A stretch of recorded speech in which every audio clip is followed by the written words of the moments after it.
faculty seminar. There are faculty seminars where you get just 4 people in the audience. But I think Nigam has taught us how to attract audiences. The reason I think is that the topic is very attractive. The protagonist of the topic, Mahatma Gandhi, is a rather attractive man. And the speaker himself is also very attractive.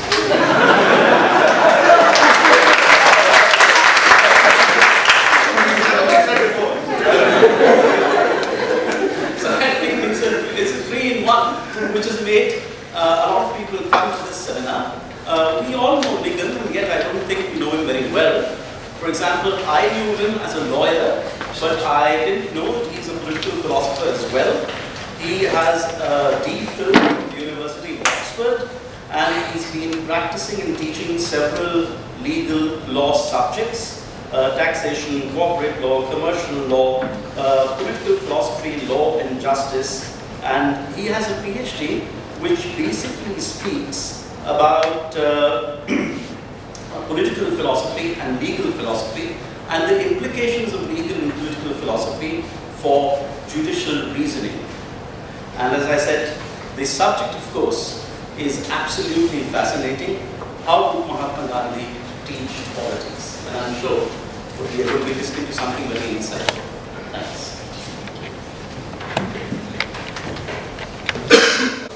Such as it is, was circulated among the faculty and the students. I hope some of you had a chance to look at it.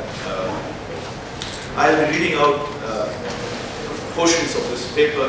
I have about 45 minutes. That's right. We have about 45 minutes and 45 minutes of Q&A. That's right. So I'll do calls of 45 minutes and then we'll discuss this. I'm very curious to hear your views. I'm not an established Gandhi scholar of any kind. So I've just my area has been, I'm a political and moral philosopher. My work has been in legal and political philosophy and ethics in general. And I've really started recently working on Gandhi, and I know that there are people in the university who know much more about Gandhi and have worked in this area, if not in philosophy of Gandhi, and it will be very interesting for me to hear your views and to interact with you on that basis. I'm also happy that many of my students who suffered my political philosophy course are here last year. So because I start with your questions you asked me in the class, and not only you but all the other philosophy students and politics students that I've taught in the past. I've had a strange history in terms of my profession. I'm a tax and corporate lawyer, and I practiced mostly outside India, abroad in the US and the UK. And then I decided about 5 or 6 years after I started practicing law that I would like to do political philosophy. So I did my PhD in political philosophy. I taught political philosophy for some time. Again, I've taught it abroad before I came here, and I've taught at the National Law School in Bangalore as well. And so there's been a certain uniformity of student reactions to what I teach, which it was a spur for what I'm going to be doing today. That's one motivation. One motivation is kind of questions that students were asking me when I taught political philosophy and moral philosophy. The other motivation is as a lawyer who has come back to India and has practiced in India before, I feel that I'm living in a twilight zone because we teach one thing in India and we do another thing. Right? So there's no the kind of commitment to the rule of law that is the foundation of our subjects taught to us. It is almost never seen in practice or seen in very sporadic form. So one of the articles I wrote, which is not here, one of the articles I wrote for the National Law School Journal starts by saying that there is no such thing as rule of law in India. There isn't such a thing. Why are we teaching law in the way it's taught in the West? I'm not able to, and I keep giving this example, I teach contract law. I'm a contract law scholar of sorts. I teach Indian contract law, which is based on, the Indian contract law is 1872, based on English contract law, consisting of about 80 odd sections. Each section consists of detailed commentary, drawing on English common law. However, in Bangalore, I am not able to break my contract with my cable provider. As in, I am telling him I don't want this contract. He says there's no way I can do that. Yeah, I'm going to give you cable service and you're going to pay for it. So I asked my father, why don't I was staying in my parents' place. I said, why don't I just break this contract? I'm entitled to break it under Indian contract or 1870. He said, yes, but he throws stone at the nose. He's a local gunda. Now this is just my cable provider in a middle class neighborhood in Bangalore. I wonder what the situation is overall. So I asked some of my lawyer friends. I said, you draw up all these complicated contracts running to 200 pages. These are contracts regarding M&A, mergers and acquisitions, or loan contracts, loans given by banks with debenture deeds attached to it. What happens to that? He says, nothing happens to it. We debate, we draw bills, and either if there is a dispute, it's stuck in courts forever, or nobody really bothers reading those contracts. These are my lawyer friends talking about this. So as I said, my kind of general motivation for looking at how we should determine how we should govern ourselves. We are talking about a crisis of governance in India. We are talking about a collective crisis of governance. Bangalore is a poster child for this. The garbage pile on the streets, water supply being intermittent, electricity goes away for 4 hours a day. How do we solve this crisis using the kind of legal tools that we have at our disposal? If the legal methodology we are using is perhaps not even suited to the way we live. So that was the general motivation for me to look into. And this was before I came to India. This was prior to talking about Gandhi. Because my motivation was to ask ourselves, is there only one way of governing ourselves? And the way of governing ourselves is the legal system that we have inherited from the West. But in the last 1.5 years, reading Gandhi, I am of the opinion that perhaps Gandhi has some clues to role which are radically different from how it's been defined in the Indian Constitution. In other words, to me, Gandhi sounds very anti-constitutional. It doesn't sound like the kind of person who would like the Indian Constitution or the Indian legal system. All this is perhaps well known already, Gandhi's policy. So I'm not saying something wrong. But perhaps one thing that we need to focus on is the emphasis Gandhi put on the idea of emotionally motivated behavior, which is the topic of my paper here, which then makes us think about reason in a very different way. So we still reason, but we don't reason in the way that we've been taught to believe we should reason, especially moral and especially legal and political reason. So that's the kind of overall tribute to what I've been talking about. So this essay responds to some recurrent themes in the dissatisfaction graduate students experience when they're asked to approach politics and political philosophy. So what I'm going to do is I'll describe the main elements of this dissatisfaction and propose a new approach inspired by Mahatma Gandhi to teaching and learning in politics and political philosophy. Now the proposals discussed in this essay have larger implications for teaching moral philosophy in general, indeed for the idea of what it means to be moral, and for the role of academics in the humanities today.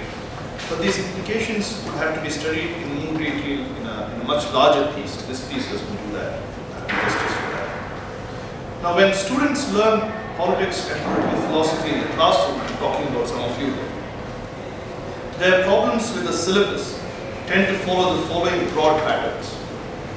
First, they are discomforted, in some instances amused, by the lack of social consensus on significant issues, ethical, moral, and political philosophy. So many come to the course on politics and political philosophy seeking certainties, and are comforted instead with ambiguity. Second, they believe that the force of whatever consensus can be found on issues of morality and politics lie in the consensus itself.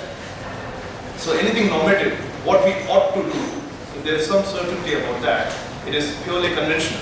I've had students ask me repeatedly in my philosophy lectures, and I ask them what is justice, they tell me justice is what the society considers as just.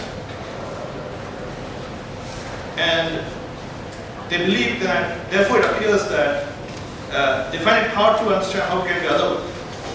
Therefore, it appears that clear and unambiguous moral answers, if one can find it, are matters of convention. This is the major problem I face in all of this. They believe morality, students believe morality, such as it is, as in, they also know that morality is ambiguous.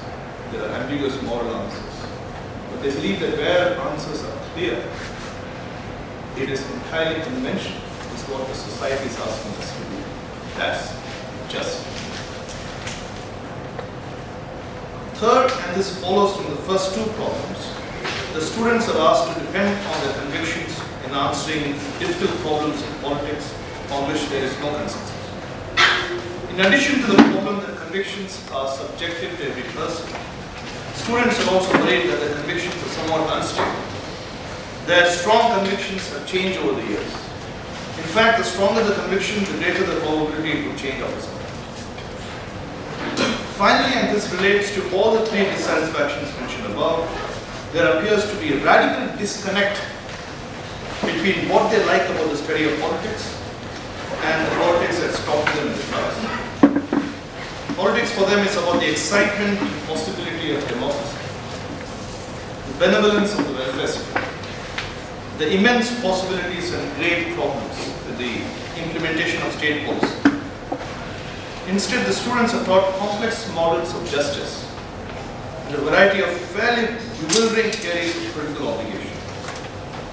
The passions that brought the students to politics in the first place somewhat lost in the logical connections that they're asked to identify in the compendious collection of mainly Western political theories. So while we teach students Aristotle's social contract theory, rights theory, egalitarian approaches, theories of justice, we don't address the student concerns, at least I believe we don't address the student concerns highlighted above. Aristotle's most famous contribution to ethics is the idea that if we would like to be virtuous, we should observe the golden mean between the extremities of our inclinations. So for example, if we want to be brave, we should look for the mean between cowardice and foolhardiness. The golden mean is the cornerstone of Aristotle's ethical philosophy. And yet it appears to be the kind of philosophical tool that raises uncomfortable questions. How does one determine the golden mean, and is it not the case that the golden mean differ from one person to another?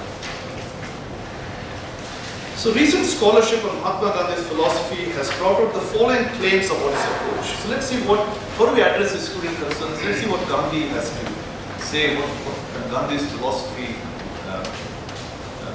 how does that help us understand and address these problems.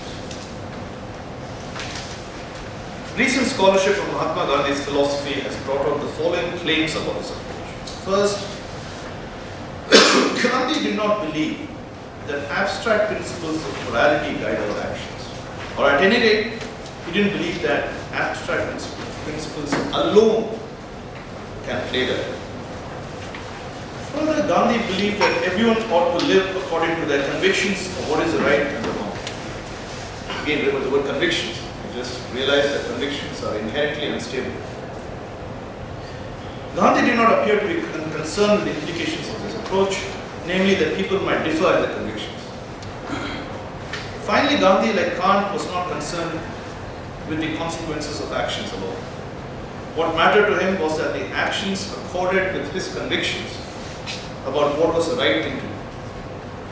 One might well say that Gandhi did away with any scientific approach to politics and indeed adopted a highly individualistic perspective on morality.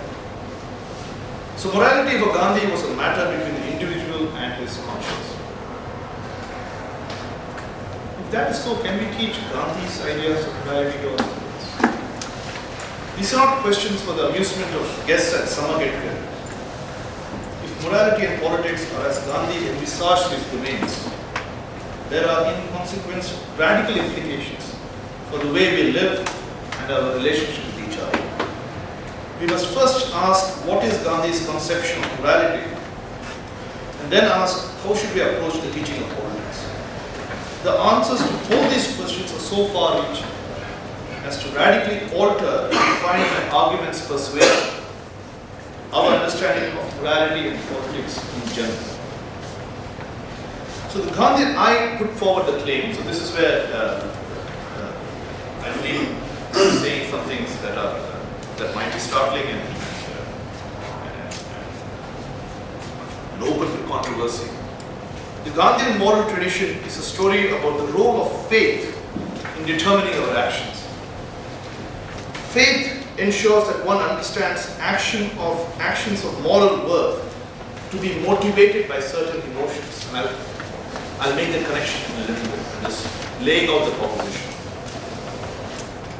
Faith ensures, I claim, I argue in this paper, that one understands actions of moral worth to be motivated by certain emotions. These emotions are the emotions of empathy, courage, and equilibrium. Clearly, actions are important in Gandhi's moral philosophy, but these are emotionally motivated actions. For Gandhi, such actions are done through discrete instances of emotional control.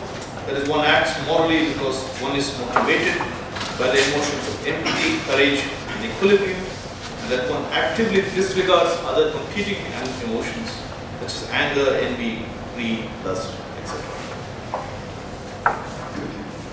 So I then go and ask ourselves, how is it that faith and emotions are related? And what happens if we understand our moral actions purely in emotional terms? So I want the people here at the seminar to focus on the next two paragraphs that I'm going to talk about. That is the crux of the paper, and it will probably lead to plenty of questions also. So faith is the fulcrum of Gandhi's moral philosophy and plays a key role in defining what is so unique and compelling about Gandhi's approach to morals. In Gandhi's thinking, faith is predicated on the ability of human beings to do what is right, despite, and this is crucial to Gandhi's philosophy, despite the inability of human beings to know what is the right thing to do. I repeat this. In Gandhi's thinking, faith is predicated on the ability of people, of human beings to do what is right, despite, and this is crucial to Gandhi's philosophy, the inability of human beings to know what is the right thing to do,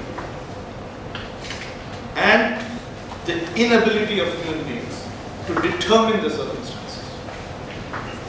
So the first ability-inability dichotomy, that is the ability to do the right thing, but an inability to know what is the right, underlies the idea of faith as much as the second inability-ability dichotomy, which is ability to do the right, but inability to make sure the circumstances of our life combine in allowing us to do what is right. So the first dichotomy is the foundation of our faith, that we are ignorant of what is the right thing to do, but at the same time capable of emotionally motivated, morally right action. The second dichotomy is the foundation of our faith, that we might be subjected to the vagaries of nature and society. So we can't determine our fates. We might be subject to the vagaries of nature and society, but at the same time still capable of emotionally motivated, morally right action. So faith, in other words, for Gandhi, is a pathway to true moral action. To the query, I can never know what to do, faith's contribution is, even if you don't know what to do, act on a firm belief, conviction. To the query, my circumstances determine how and why I act the way I do, and even the kind of person I am. Faith's contribution is, even if your actions are a product of your circumstance in every possible way. What is important in what you do is that you're motivated solely by the belief in the human ability to do the right.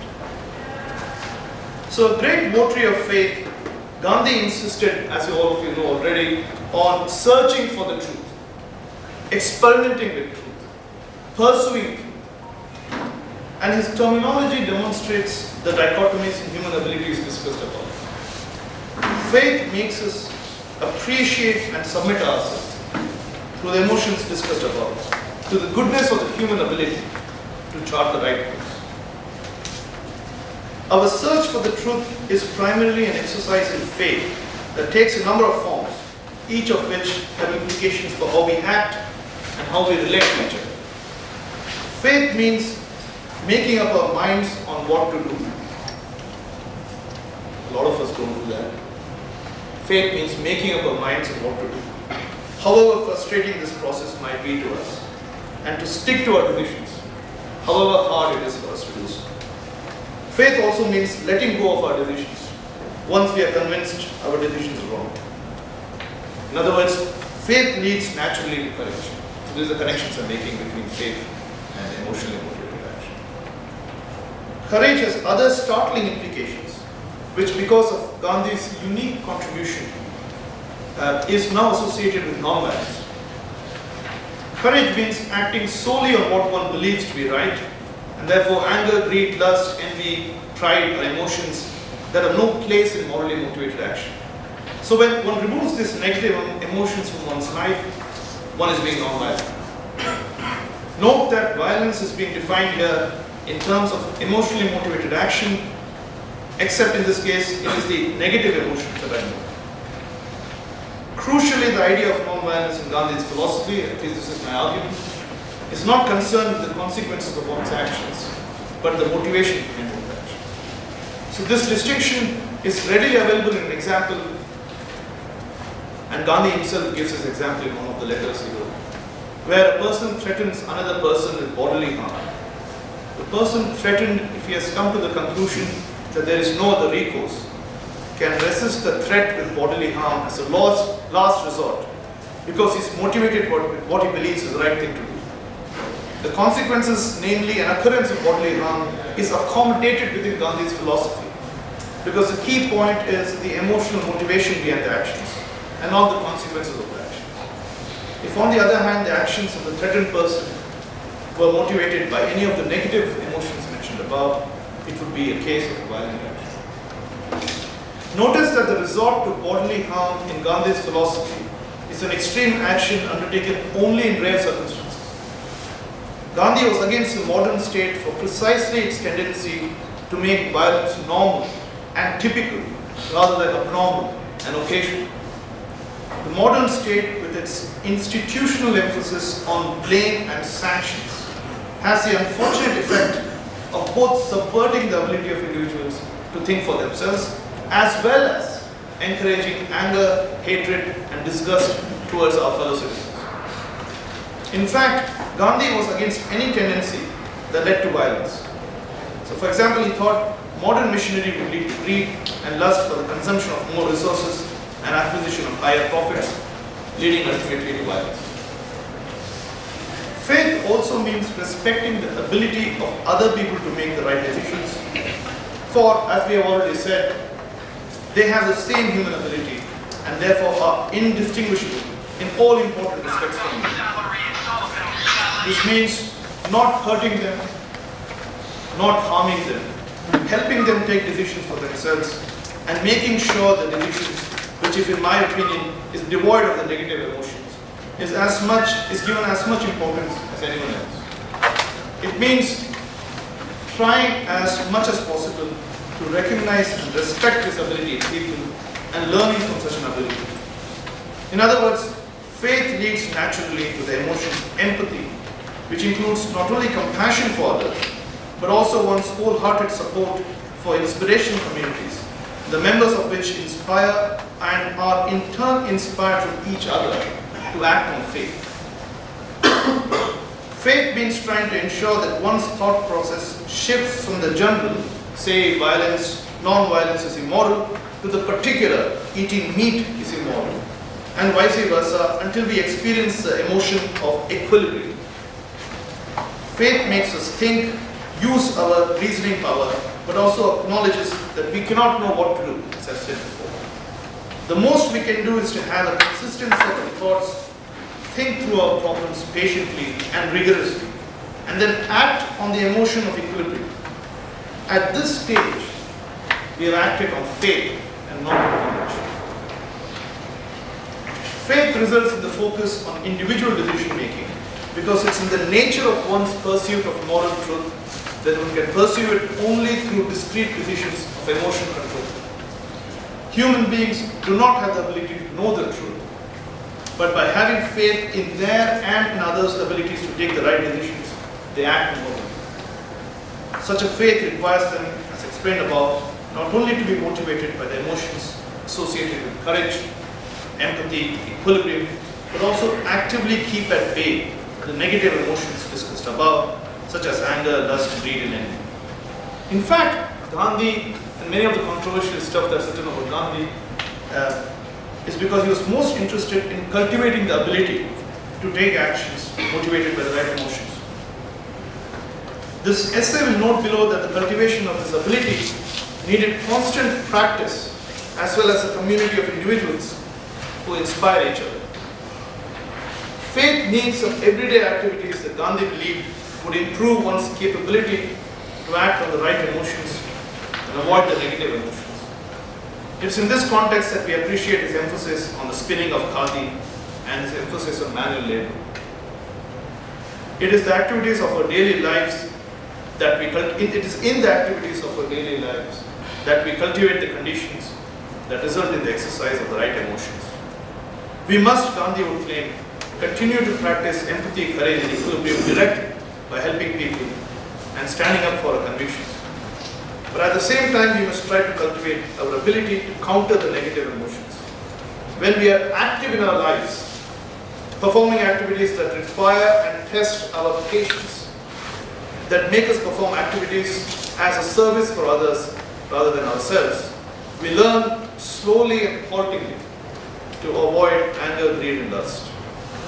Even Gandhi's insistence on brahmacharya, celibacy, was an example of an activity that prepares a person to avoid the negative emotions.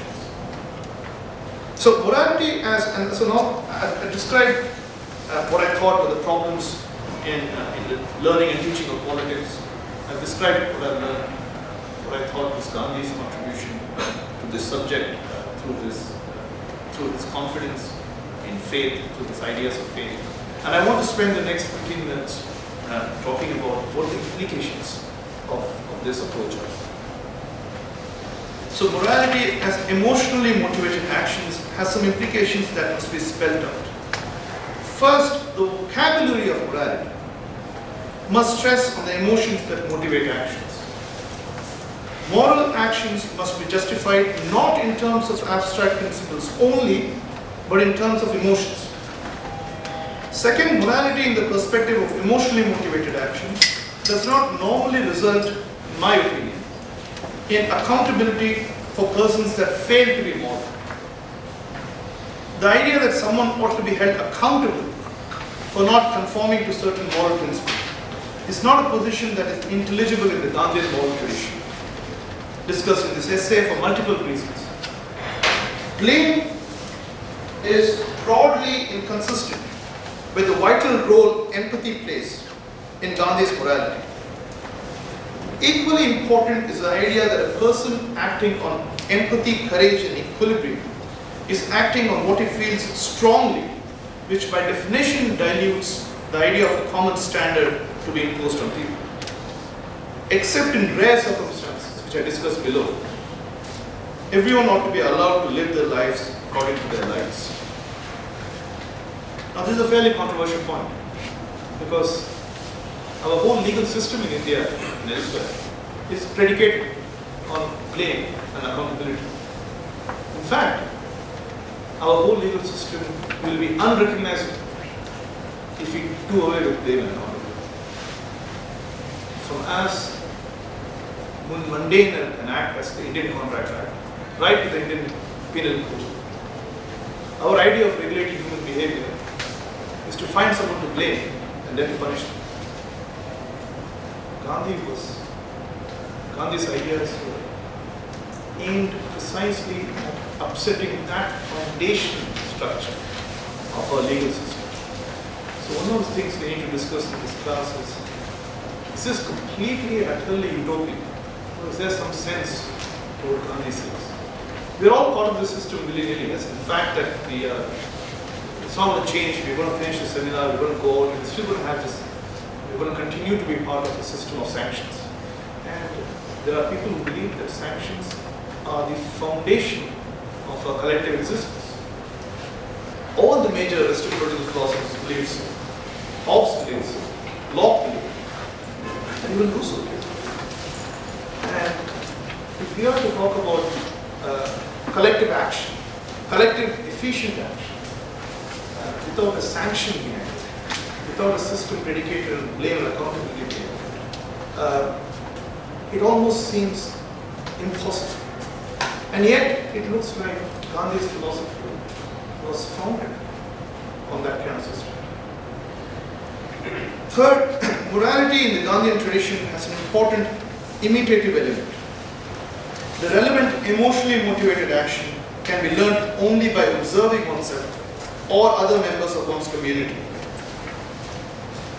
I call this idea of imitative learning being inspired by one's actions and that of one's community. Therefore, teaching and learning morality is a dynamic process of a person inspiring and being inspired by the members of his community. By community, I mean a group of people who are proximate enough to be inspired by each other's emotionally motivated actions. Each of these characteristics of morality has, by virtue of its place in the domain of emotions, further sometimes startling implications for public policy and governance. Since the focus on emotions detracts considerably from an emphasis on abstract principles, the often complex policy analysis required in the public sphere is not very useful in the Gandhian perspective. Indeed, any rigid insistence on traditional public policy analysis might well be, according to Gandhi, detrimental to doing public good.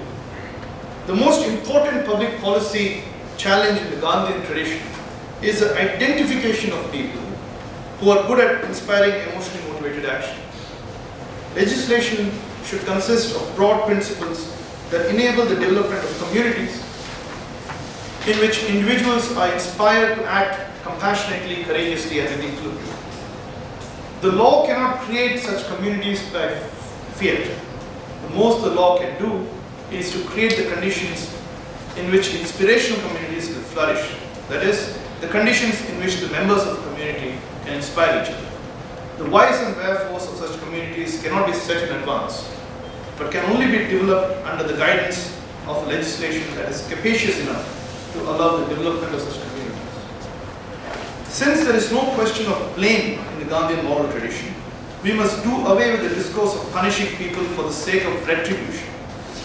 This is different from two other consequences of actions that the Gandhian moral tradition can account in. Even though blame does not find a place in the Gandhian tradition, the tradition allows for people being lauded for their good actions. Praise for good actions can often lead to better and more intense emotionally motivated action. However, criticism of bad actions often leads to a negative effect on emotional motivation and is needed usually in only extreme circumstances, such as where the very basis of emotionally motivated action in a community is threatened, and even then the criticism has to be carefully calibrated so as to ensure it remains compassionate. Gandhi believed that our enemies, as much as our friends, deserve to be treated with empathy. Both mainstream and Gandhian approaches ask the same question: how should one act? The Gandhian approach asserts that this question is exhausted by the emotions that motivate actions. One acts such that one can be sure that one's actions are motivated by compassion, courage, and equilibrium. In this way, the Gandhian approach differs radically from the more mainstream approaches to morality and politics.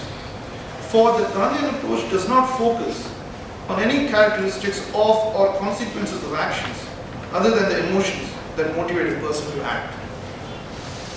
So the previous sections that we have discussed so far discussed how emotions motivate a person to act, and how such an emotionally motivated action is inspired by other people's emotionally motivated actions. Given this framework, we can perhaps make sense of and respond to the students' dissatisfaction with the teaching of politics. We must tell the students not to be bothered with the lack of consensus in moral views. That is to be expected, given that morality is constituted by emotionally motivated action. Students must not be misled by the insistence in the natural sciences on the rules of physics or mathematics, where one cannot deny the validity of certain truths. Such kind of rules do not make up the domain of morality. Similarly, students must be discouraged from thinking that there are unambiguous conventional answers to moral questions. This takes away from the very nature of morality as emotionally motivated action. If subjectivity is endemic to morality, the student's convictions on the subject become key. But then this gives rise to the problem that I mentioned before of the sometimes transitionary nature of convictions. So students are right to worry about the instability of convictions, but they must be reassured that changing one's mind is not the end of the world, as long as these changes happen in pursuance to one's genuinely motivated emotions and after one has experienced emotional equilibrium. Mahatma Gandhi was not averse to changing his mind, so all of us know that. In fact, he prefaced his Hind Swaraj and many other writings by saying that if my views have changed, consider my latest views to be the right one. And he did not think that his changing convictions would come in the way of his attempts to think and act on issues of morality. An appreciation of morality as actions motivated by the relevant emotions makes a student appreciate the role of ambition in activity, particularly political act. Political ambition is no longer a morally suspect virtue to be frowned on and kept in check by the virtues of benevolence and kindness. In fact, we can say that a good politician is as ambitious as much as a good writer is ambitious. A good politician's ambition is to inspire the people in his community to lead lives in which they act with courage, empathy, and equity, as much as a good writer's ambition is to write enduring books. And appreciation of morality also enables the students to understand why people submit to or are inspired by certain iconic politicians. We don't have too many iconic politicians in today's world, but there were some previously. Inspirers and inspired form moral communities that are incubators of emotionally motivated action, the very stuff of what politics is made of. So morality, the way Gandhi understood it, the students realize the full scale of a good politician's ability to inspire other people to be moral. This ability to inspire other people is what I argue politicians are meant to do. So in modern times, politicians are caricatured as features of ridicule, whose actions are more likely to give rise to mirth rather than myth. However, politics as inspiration makes us appreciate, even if it's difficult to appreciate, the awe-inspiring potential of politicians. Examples can be provided from Lincoln to Gandhi to Mandela. And thus underscores the importance of politicians as paradigms of morality for the rest of the community.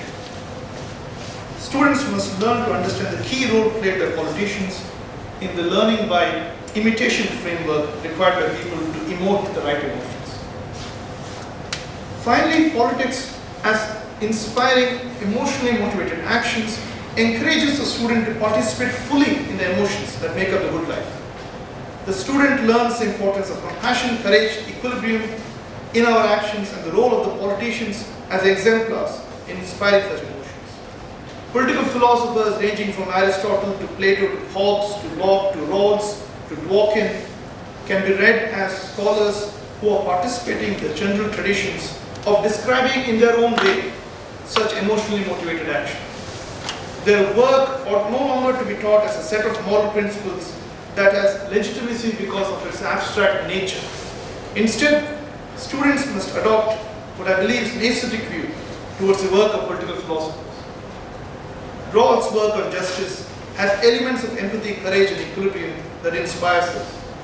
Dworkin's work challenging the model of rules is the kind of work that underscores the nature of morality as a matter of emotionally motivated action rather than a science of regulation. An academic's work, our work, is to introduce students and the wider world to what he or she believes are exemplars of courage, empathy, and equity. Given our understanding of politics, what we must focus on is to identify, describe, and encourage people who can serve as exemplars of emotionally motivated action.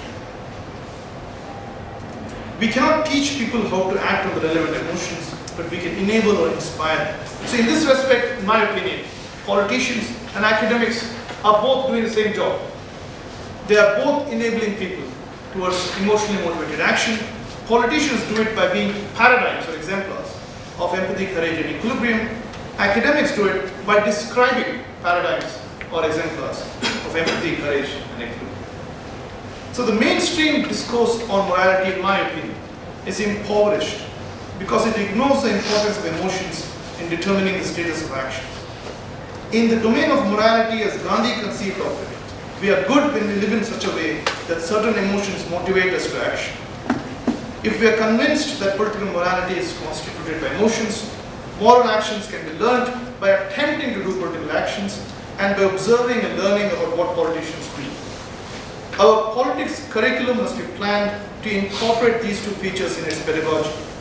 It can have a curriculum that focuses on what politicians, interpreted widely to include administrators as well, have done in their lives, and not only on models of justice. It must have a practical component where students, in addition to observing politicians at work, actually participate in the administration of justice. However minor or paltry their participation might be. Morality as emotionally motivated action has an activist dimension as well. All of us who are convinced by the emotive aspect of morality must then eschew the obsession with accountability in politics and in our personal lives. We must advocate a political system where we are not so much interested in the intricate modeling of human behavior, but in ensuring that we enable individuals to act not only compassionately, but courageously and with equality. We must build communities where there are opportunities for observation and imitation of exemplars of compassion, courage, and equilibrium, as well as the opportunities for people to become exemplars. We are hardwired to think of morality in terms of objective rules and accountability. Our challenge today is to reimagine the foundations of our shared lives.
I'll repeat his questions. Right. I'm so used to this because I do the same thing for my students in my class. So I repeat all your questions. Yeah, and that helps me modify the questions if I find it too difficult.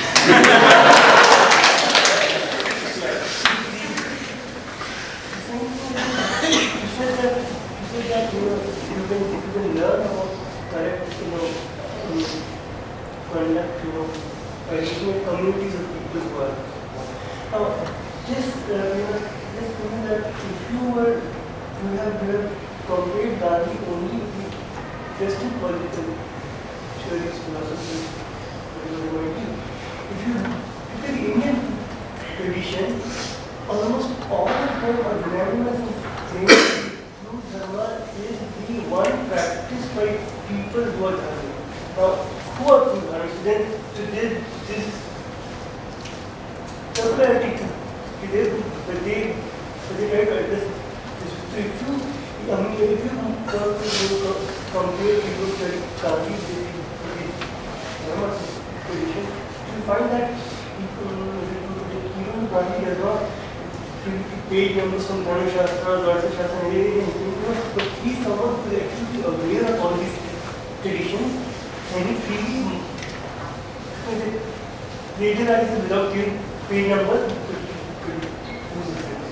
And Musa, contest leads to the problems. You begin this study by acknowledging Gandhi as someone who is distinct from the president. You identify two specific things here. The first thing is that the Western tradition relies on reason, and here you see the idea of emotion. And the other thing is that the Western tradition lays less on trying to rephrase PO's statement. The Western tradition relies more on the problem of identifying the true answer or the right knowledge. The Indian Gandhian tradition that focus on the true conduct or the right conduct. Now, the real thing that you are or we are using a little old conception of the Western social sciences. The contemporary social sciences in the West have happily accepted the fact that emotions are also emotional action is not opposite of reasonable action. So they say that thousands of years human beings have evolved in certain ways, and certain emotions have become reside in them, and by acting according to those emotions, they are acting according to, you can say, down on the understanding of certain things, and by acting emotionally, they are actually doing efficient, reasonable action. This is also linked to the other thing that they also recognize that human beings cannot find it to answer, because this is the approach in 1950s or earlier in that they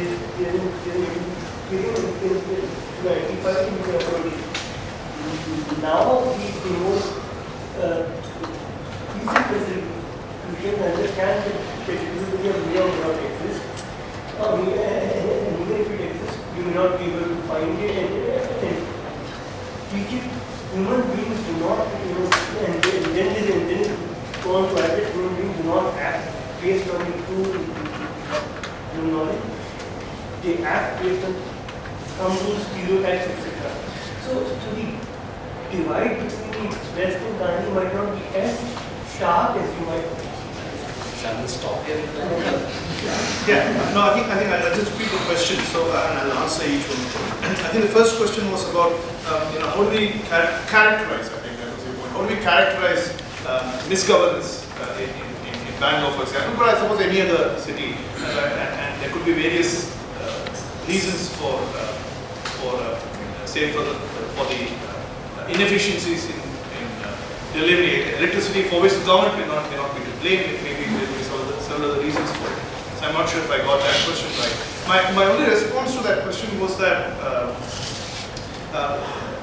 I'm not, in my paper at least, worried about how we characterize problems of public policy. I'm not concerned with that in this paper. It might be that there are various ways of characterizing public policy.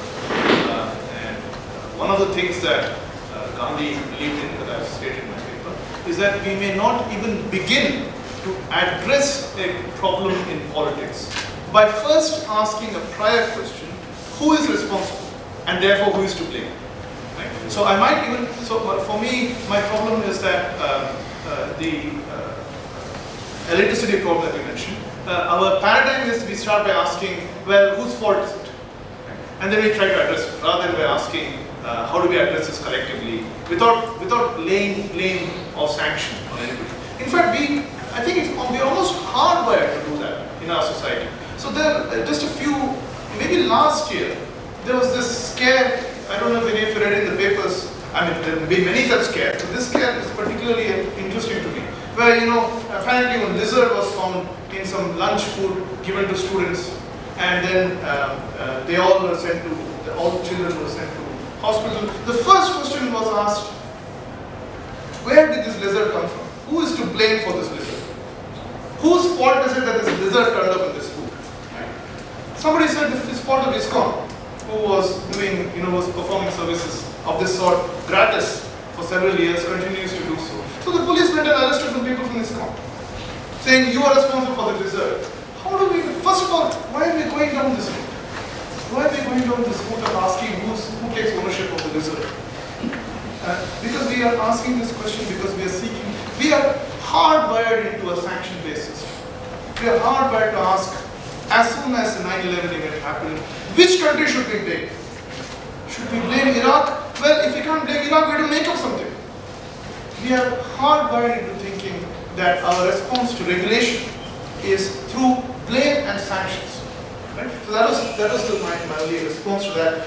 Second question was this question of communities, inspirational communities, at the heart of which, I find the question very interesting, at the heart of which we have what I have called paradigms, what Bilgrami and other Gandhi scholars call exemplars, is not a Gandhi innovation. It's been there. In fact, interestingly, there is a religious angle to it. Gandhi came from a Vaishnavite community, and the Vaishnavites are completely into exemplars. Their whole idea is bhakti and devotion. The basis for Vaishnavite philosophy, especially the philosophy propounded by Ramanuja and his followers, is about finding a guru and then doing whatever the guru does. And by saying doing whatever the guru does, there are no hard and fast rules which regulate guru's actions. You are inspired by the guru, so you submit yourself to that guru. I think he came from that tradition. Gandhi came from the tradition. That makes. And so I agree with you that there is an Indian tradition. In fact, his interpretation of the Gita is also influenced by his Vaishnavite philosophy. So there's a whole Indian tradition to which he doesn't always explicitly acknowledge his inspiration, but he's definitely inspired by it. Remember that Gandhi has done that not just to the Indian tradition, but to Western tradition as well. So he was deeply inspired by Tolstoy. Working before, I don't know if he ever met Tolstoy, but he called his form Tolstoy form. He was deeply inspired by Ruskin unto this last, which he paraphrased. The paraphrase is available on the web, and he called it Sarvodaya. But he was quite open about it. And so, in fact, I saw on October 2nd, the Karnataka government came with a full-page ad. Siddaramaiah said, in capital letters, "We are committed to Sarvodaya." I don't think so. But Sarvodaya, I don't think the Karnataka government is committed to Sarvodaya at all. But I remember reading it, I was thinking, but that phrase itself, Gandhi has always made it clear it's from unto this last. So Gandhi was interestingly inspired by what he thought. In fact, his idea was to tell the West that your modern Western civilization should go back to what you were doing before, to Jesus Christ and his earlier teachings. And to Arcadian Western. That's right. So he was telling them as well, not just Indians. He was telling the West that you, Tolstoy and Ruskin are right and you are wrong. And there were other people he mentioned, such as Edward Carpenter, several others. Yes. Yeah. So he had a syncretic inspiration there. Reasons versus emotions was a final question. The question was that the importance of emotions has been emphasized in the West as well, not just in India. And I agree with that. My only point was the importance of emotions in law and politics is still underemphasized in the West. Even if they have understood the importance of emotions generally in our lives, it's still underemphasized in the West and in India as well. And we must try to figure out how we must emphasize or properly understand the role of emotions. On that point, if I just make the final point I want to make, because Boredom, he said this reason versus emotions, that dichotomy, he wanted us to talk a bit about it. The word reason or reasoning itself is slightly open to various interpretations. So, for example, in my idea of equilibrium, I said in my paper that we think of general principles we think of particular actions, then we see if it accords, and then we arrive at a set of equilibrium. This is familiar to anyone who has done work on John Rawls' idea of reflective equilibrium. It is I can say a process of reasoning, except that it's based on principles. It's based on principles, and these principles, I keep telling my students in my class, are very malleable. They're not like these objective rules that we're talking about. So I tell my students, I was telling them the other day, that there's a principle in law and in morality that no one should benefit from their own wrong. So if you kill your grandfather, as soon as you knew that your grandfather has given you all his property in his will, the law will usually say you can't take advantage of your own wrong. You can't kill your grandfather and get his property just because he named you in the will. So the will is proper, legally valid, but you killed him because you knew that if you kill him, you get all the property. You can't take advantage of your own wrong. No one can benefit from their own wrong. However, there are various other instances where the law allows you to do that. So if you squat on property in Bangalore today for more than 7 years, you are entitled to possess that property. If you leave your employment, if you cut your contract with your present employer, go to another employer, and get a much higher salary, you're not asked to give back the higher salary to your previous employer. Although you have taken advantage of your own wrong. You have broken your contract and gone to another employer. So principles are malleable. They're not like all or nothing rules. Right? But all we're asking is that you use principles to arrive at an equilibrium. So principles are just straws that you clutch at. And you clutch at enough straws and you arrive at some kind of equilibrium. Yes, but if I could just clarify that a little bit. So courage, empathy and equilibrium, you are placing them in the realm of emotion. Are you saying, in response to his question, that they could as well be placed in the realm of reasoning? No, what I'm saying is that reasoning as it's understood in the West or in general political terminology is a term of art almost. And it takes us, debating about whether something is reasoning or not doesn't take us much further. Because for me, this is reasoning. Using principles of different sorts and then aligning them with my individual judgments and then arriving at an equilibrium is reasoning. A lot of people think this is not reasoning. A lot of people say, where are the objective rules of conduct? How can you have a rule, principle such as nobody should benefit from their own wrong when actually there are innumerable circumstances in which you can benefit from your own wrong? My name is Ganesh. I have two separate questions. Gandhi was he was a lawyer. He was practicing law in South Africa. That means he was practicing law, logic, and rationalism. But as he came to India, he experimented his political activities with empathy, courage, and equilibrium. Do you think this is the transformation of Advocate Gandhi to Mahatma Gandhi? If you agree with this, on the same line, do you think this is your transformation from practicing law in New York to be a professor of philosophy? Second question is, you asked students to learn Gandhi philosophy, but sir, this is the most radical phase of his or her life. Learning Gandhi philosophy or practicing Gandhi philosophy is very difficult. Even Gandhi has started his experiments in his early 40s. On the other hand, Bhagat Singh, we find more closer because his philosophy of home finds more radical than the staying for fast unto death. So this is what my difficulties to whom should I admire in this the life, student's life. Gandhi, to answer your first question, Gandhi was radicalized in South Africa itself, and in fact his early experiments in Satyagraha were in South Africa against the South African law which discriminated among Indians.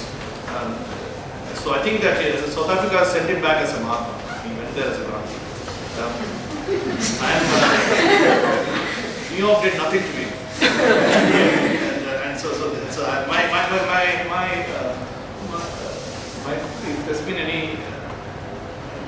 transformation has occurred since I've come back to India, because there is absolutely no similarity between the way the law is considered and looked at in the US and the UK, and the way the law is, how we Indians engage with the law. We engage with the law in a very different manner. In fact, I told my students in my legal philosophy class that we think of law as not as rules per se, but as rules of thumb. So the rules, the rules of thumb is basically, these are guidelines open to negotiation, and you may or may not pursue these guidelines depending on what your position, ethical or moral position in certain matters. So I think I'm not denigrating or disparaging the Indian engagement with the law or politics. I'm just saying, unless we recognize that our engagement is fundamentally different from that in the West, we won't be able to resolve our crisis of politics. Oh, sorry, and then you had a question on whether how easy or difficult is it for us to follow. I think the Gandhian model is very difficult to follow. I think it's easier to follow a model where, say, when I say easier, I only mean relatively speaking, and I won't be able to follow others. But relatively speaking, young people are passionate in taking action which can lead to violence. And Gandhi's principle requires, Gandhi's philosophy requires more patience, more equilibrium, and so therefore it is more difficult. But I don't think young people are incapable of reaching that stage. I think they can. New York City sent you to grad school, right? Yes. Yeah, that's transformation now. Quick question. Could you sort of meditate on the question of violence in Gandhi? I mean, I didn't see a lot there. It only appeared, as you said, that in the itself, that in these sort of, in these terms like guilt, lust, greed, and a bunch of other terms that you actually invoke. So my point was slightly contrary to what might generally be considered as Gandhi's ideas on non-violence. I said that courage means acting solely on what one believes to be right. And therefore anger, greed, etc., pride are emotions that have no place in Gandhi's action. And that basically means that, I'm just going to quote from what I've said here. It just means that when one removes these negative emotions from one's life, one is being non-violent. So my whole point was that violence here is being defined in terms of emotionally motivated action, except in this case it is the negative emotions that are involved. And the reason I was making that point is because Gandhi's position on non-violence is very controversial because of his reverence for the Gita. So, and because many people consider Gita to be the archetype of violence. In fact, Arjuna asked Krishna whether I should indulge in violence or not. I don't want to indulge in violence. And Krishna says, please go ahead and kill because it's your duty to do so. And I think there's always this struggle. Gandhi, I think, it's very hard for Gandhi to justify this on the basis of saying that all non-violent action is bad. All violent action is bad. So my interpretation of what Gandhi meant by non-violence is that you always try to do actions where you're completely convinced, your faith that it is right, and that you keep at bay any other negative emotions that might come in. And then if you do that, that's a non-violent action. So it depends. Here the characterization of non-violence has been transformed from the consequence, no longer the consequences we are worried about, although the consequences normally will be non-violent, to the motivations behind the action. That's really the only way I believe that we can engage with Gandhi's, on one hand, Gandhi's insistence on non-violence, and on the other hand, this idea that Gita. Of course, some other people describe or interpret Gandhi's ideas on Gita as metaphorical. So they say that Gandhi, the whole Gita story for Gandhi is metaphorical. Arjuna is asking, how do I fight the evil forces that prevent me from doing the right action? Metaphorical, not real. But I don't know, but some people interpret that way to justify his reverence for the Gita. Himanshu. If you look at Gandhi not as a public intellectual, but as a private individual, and then bring in these two concepts that we are talking about. One, that it tells you that any action that is dependent upon what you believe in and your strong conviction is justified. And the second thing is that you say that we are hardwired to live in the society bound by sanctions. But in his own blame and sanction. But in his own personal life of his immediate nuclear family, Gandhi was such a person who upheld patriarchy, who would sanctify or not sanctify his own son's action, although determined by the strong conviction that his son didn't want to walk on the path of political action that Gandhi was determining for his son to walk on.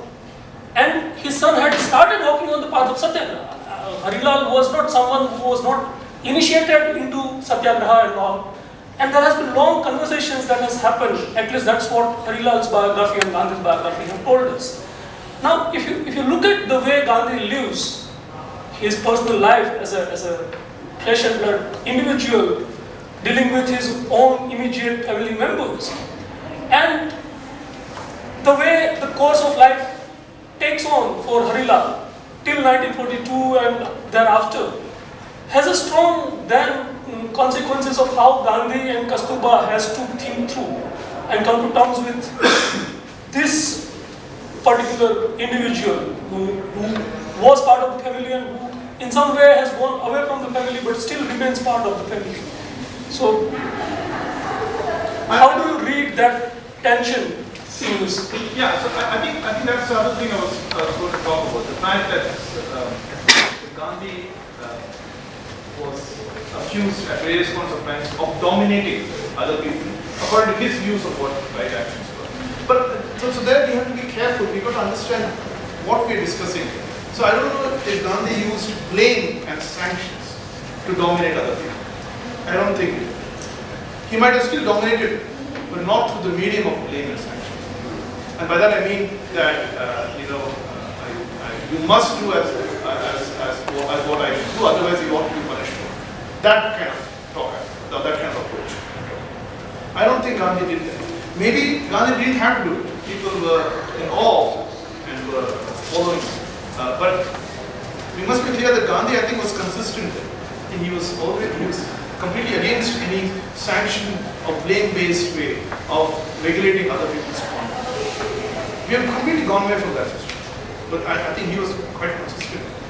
His story and his relationship with Harilal and Kasturba, I mean, I don't know what else I can add to what you have said. I think that the question of domination is still a controversial point in Gandhi's history.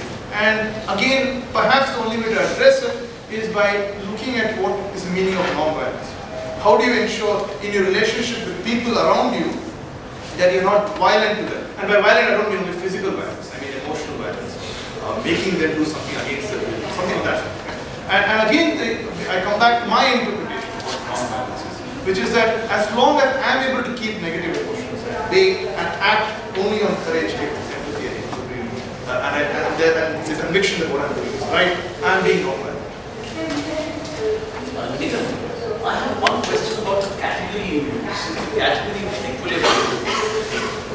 In parts of your presentation, it seemed to me that this is a category distinct from equanimity of mind. But in other parts, it seemed to me that you're using it almost as equanimity of mind. So would you say that these are interchangeable for you? And then if they are, why don't you use the word equanimity of mind? Because sometimes equanimity may not be the only thing within that, within the idea of equilibrium.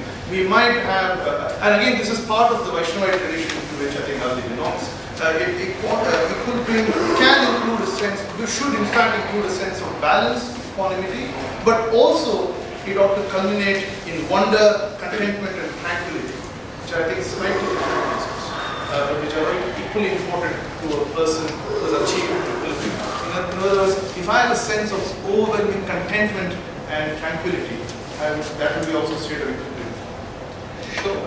I wonder whether tranquility is to be thought of something outside equanimity, but maybe we can talk later. Yeah. But thanks, Nigam, for that very nice, thought-provoking talk.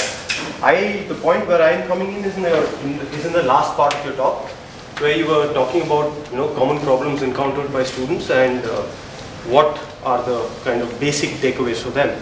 And within that, I remember you talked about what I would call the naturalistic fallacy, right? Looking to the natural sciences to show you the way forward. Yes. So that's where I'm coming in. And the place within that is some way to explain what we can call deviance in quotes, right? Why do so many people deviate from these norms set by society? And I believe that you could possibly be, you're being a little extreme in taking the natural sciences out. So take ecology, for example, where there's a pretty nice body of knowledge to explain why there are differences in individuals in a society, right? So I am sort of caricaturing this on ecology, but I mean, look at it. If everyone were to behave altruistically, there would be an expectation for a deviant to arise because it's worth for that person to do so, right? And over several generations and centuries and millennia, you would expect the deviant behavior to be sort of normalized in the population. Which takes me to the next concept of equilibrium, right?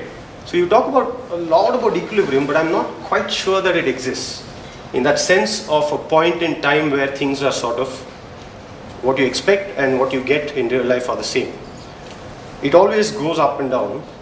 It is never constant in a point in time.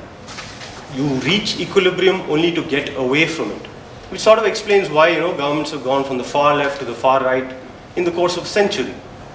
So the summary of my rambling would be that maybe you're being a little extreme in throwing out the natural sciences here, because I believe it can offer a little an interesting direction. My only reference to natural sciences was to focus on what I consider as rules whose validity cannot be denied by anyone. I believe that is difficult to find in the modern field. That was my point of difference. The rigor of thinking, of working through problems, those kind of scientific so-called methodologies we see in the sciences are relevant to morality. But we can't be looking for objective rules whose validity can't be denied.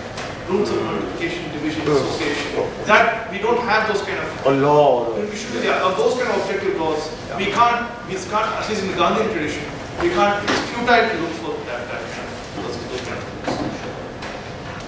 rules. Equality, Gandhi and myself would be we would be wary of looking at moral concepts by looking at service. We're looking at what people think about equality. People thinking about equality is one factor that goes into my thinking of equality, but that's just one factor. What I do depends very deeply on my convictions. And I may be inspired by other people in my community, and therefore I may like to see what other people think, but that's all. It loses, beyond that, it loses its importance. Equilibrium. I've had discussions about equilibrium with various other people. Some people said, one friend told me that equilibrium is basically lack of an emotion. So, Siddha Pragya in Gita, saying that you reach a stage where emotions don't bother you. And he said, but then you're saying, how is it an emotion?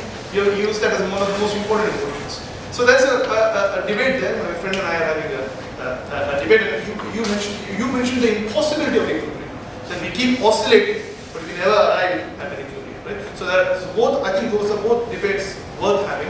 I strongly believe, my conviction, that equilibrium is an emotion, and it's an important emotion in addition to courage and empathy. And that is the emotion that makes us do things and with the faith that what we're doing is the truth. Any more questions, comments? Yeah. Why don't you go ahead? Why don't you go ahead? I wanted to ask the question. I already had conversation. Thanks, Nigam, for a nice talk. When I came here, I thought you will, being a social science person, I was expecting a very different kind of menu as well, you know. That you might talk about what would Gandhi say on reservation or what would Gandhi have to say. And they're not meaningless questions, they can be talked about carefully, especially if you look at Gandhi's relationship with Ambedkar. I think it's a very complex relationship, it's a political and ethical relationship there. But I sort of find that you are treating Gandhi as a moral philosopher rather than an ideologue. And Gandhi is to me an ideologue. At least if you look at certain, I mean, you're talking about equilibrium. For me, equilibrium is an ideological claim. You know, it is a claim to dominance, to a position that defines a norm. If you look at the invocation of ahimsa, non-violence, it is a characterization that if you are not non-violent, you are violent. You know, the fact of the matter is, to my mind, as a social science thinker, again, you know, that Gandhi is representing a particular claim to an ethical position which has to be understood historically. And your discussions seem to remain, to my mind, confined within an ethical, perhaps even psychological analysis of the way he is engaging with some of these questions. So, I'm not able to think that a satisfactory treatment of even Gandhi's rationality, the way Gandhi engages with questions of ethics can be reached unless you think of Gandhi as a social thinker, as somebody who is representing a point of view, who is representing a particular tradition and the politics of that tradition. I mean, Gandhi is fundamentally a politician, you know, and an ideologue. So I didn't find a satisfactory description of Gandhi, at least in your presentation, the way I would have liked to see it engaged. Just a minute. Vishnu, the other social scientist here, will add to that question. I would sort of slightly disagree with your comments precisely because, I mean, it seems to me that we've had this conversation. No, a bit louder, please. Since we have had this conversation for a while, I mean, obviously it's a 12-page paper, and I'm assuming all these questions that he's actually raising has to be engaged with, you know, in due course of time, because in some ways what you're trying to argue, and it's a comment first, and we'll answer the question later. It seems to me that you're trying to cull out the consistency of what in some ways Gandhi is all about, in terms of his thinking and so forth. But obviously then it has to actually engage with him as a historical figure, with a bunch of conversations that he has had, and stray sort of events that you invoke, or moments that you identify, you try to see those, you know, the ways in which, you know, Gandhi was a consistent, you know, thinker in that sense, right? So I think it's obviously a larger project. It requires a book, and again, we have had this conversation before. I mean, it's pretty much along the lines of someone like Uday Mehta's argument about, you know, so it's not as though he's not concerned about the fact that he's a political figure and so forth, except that he's fleshed it out already and so forth. My quick question to you around this entire idea of empathy, right? The question here is there a way in which you're taking the category of empathy rather uncritically, right? You know, because we know when we're talking about the empathy of the father towards his son, you know, or you know, parents towards their kids, empathy and love and so forth.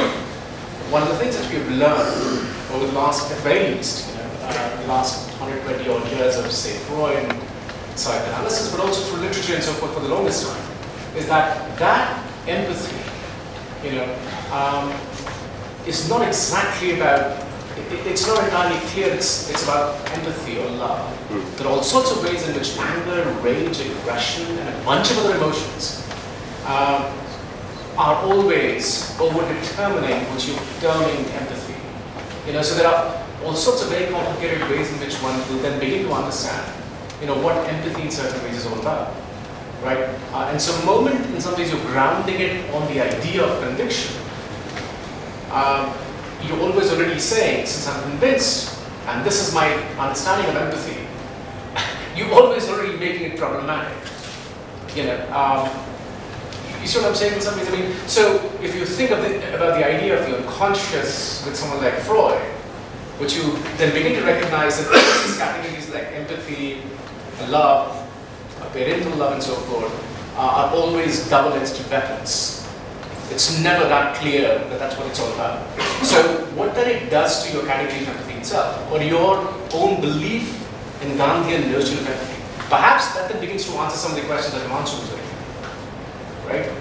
It's not entirely clear what you're doing in relation to someone like Harina, notwithstanding his own conviction that he's doing X, Y, and Z. So I'll start with Pune and then I'll come to you, Vishnu. I am challenging this diversity between philosophy and ideology. See, sometimes people take that distinction to mean that philosophy is somewhat objective and ideology is somewhat subjective. And in my opinion, every modern philosopher has an ideology.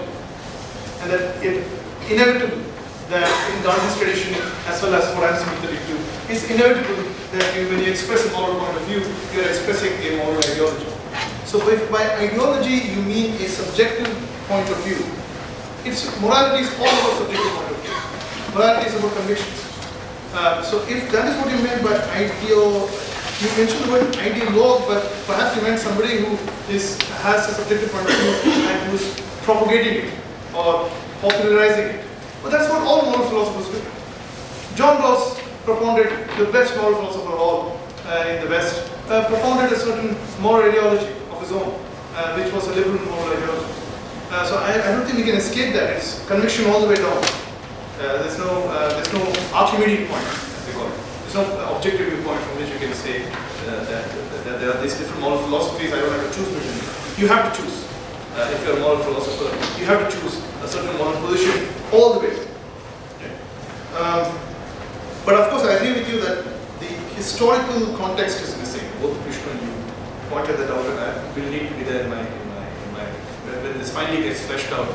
We'll need more historical context and how Gandhi came to his views and what were his problems. Obviously, that will still not do away with the controversies about his views, because Gandhi never had a fully consistent set of views, and also he had several motivations. But keeping that aside, I think you're absolutely right. We need more historical context in this paper. About empathy and its psychological implications, I am still working on it. I think you're right. It needs much more work. I haven't yet come to a final conclusion on what all the implications of psychological implications of empathy are in Gandhi's tradition, in any case otherwise. I think what I'm going towards is broadly what I'm going towards is, at least at this point of time, my conditions might change. What I'm broadly going towards at this point of time is something close, similar to Aristotle's idea of friendship. So the idea that empathy requires that we consider somebody else with whom we are living in a community as our friend. And friends can be of different sorts. They can be passing fully in every possible way of my life. They are my friends, for example, spouse or children, or there could be work colleagues, or there could be students with whom I'm friends. There are different degrees of friendship. They all require empathy to different degrees. And so Aristotle has more to talk about that. So someone in that category. Now, how it intersects with what Freud said, I think you're I simply say that because you move from consequences to motivations. It's just that motivations, so far as I'm concerned, and the definition of thinking, as I said, literature much before that, it's not nothing uncomplicated category. It requires, just because I'm motivated for the goodwill of my son, so it doesn't really imply that it's either goodwill or expectation. Yes, I think. And in some ways, one could go to continental, or something like that, something like we're essentially talking about the absolute identity of the other. Is what you're in some ways speaking about when you're thinking about this idea of relationship. Anything, sir? Yes, I think that intersection.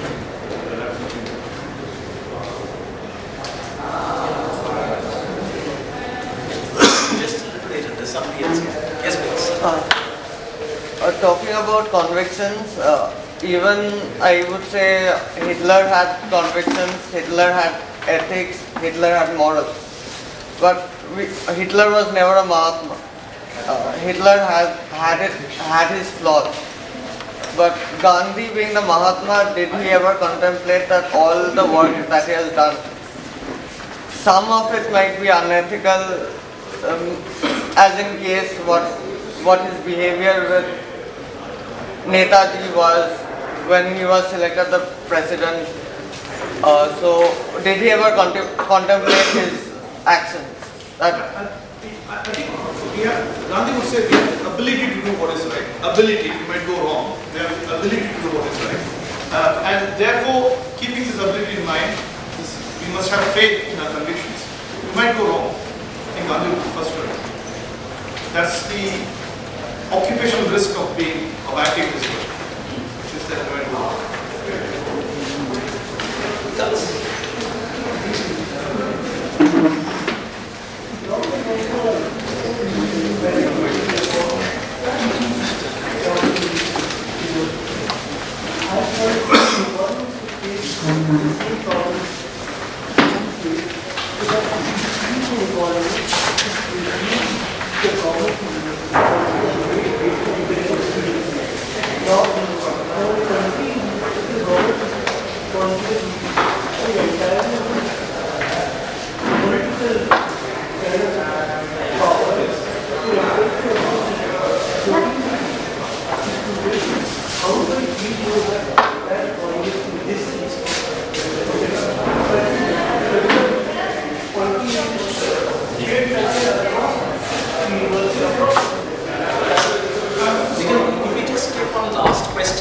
That's the end. This is the last, but not least.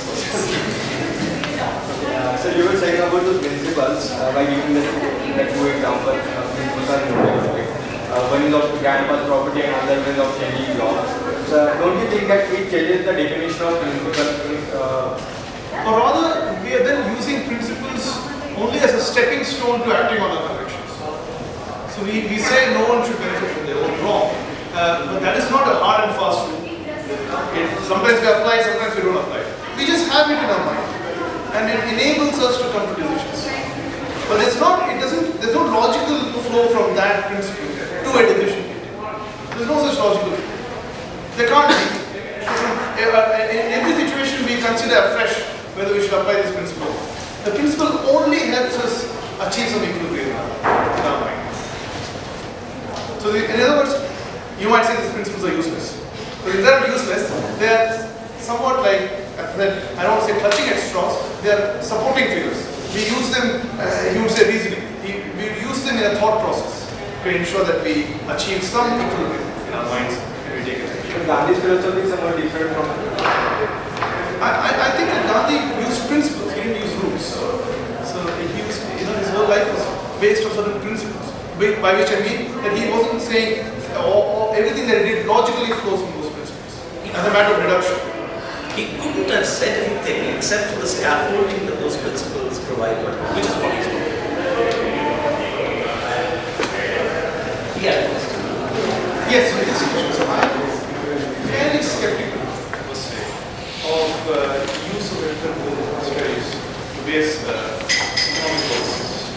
That's something you and I have discussed for a longer time. But based on this fact, they are entirely useful at all. I mean, really public policy.